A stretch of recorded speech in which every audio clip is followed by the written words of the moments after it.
So what did we just do? We just played the 1 beat and the half beat. In the previous lesson we played the 4 beat and the 2 beats. Now as the beat reduces, it gets faster on the right hand. Like I said before, the right hand is getting faster, the left hand is staying the same.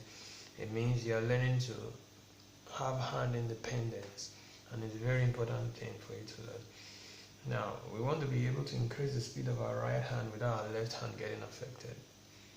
Now we've learned that for the right hand. Now let's learn that. We've learned that for the 4 and 2 beat. Now this is the 1 and half beat. So what did I do?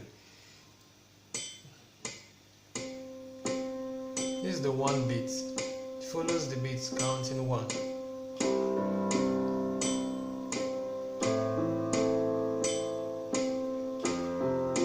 That's it.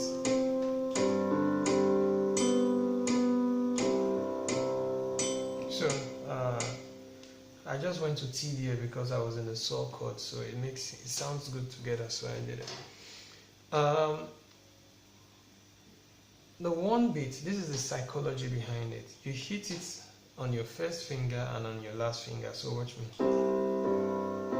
Then you continue. Don't stop. First finger, last finger, you continue. That's the psychology behind it. If you use that method, you will get it. No matter how slow you are, as you get better, you can increase your speed. Now for the half beat, the psychology behind it is hitting it all through the 3 fingers. So this is it. Then you continue the pace. Hit it for all the 3 fingers. That's the psychology behind it. So this is it. So half beat.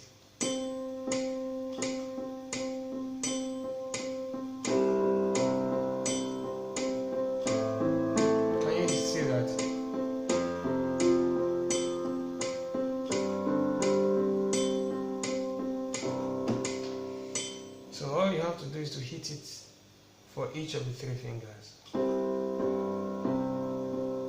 As you get it, you can speed up.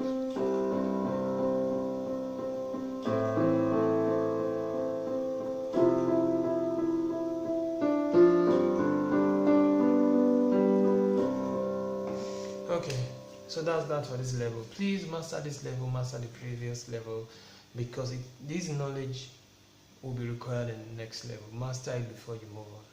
Thanks for your time. Please subscribe and see you later.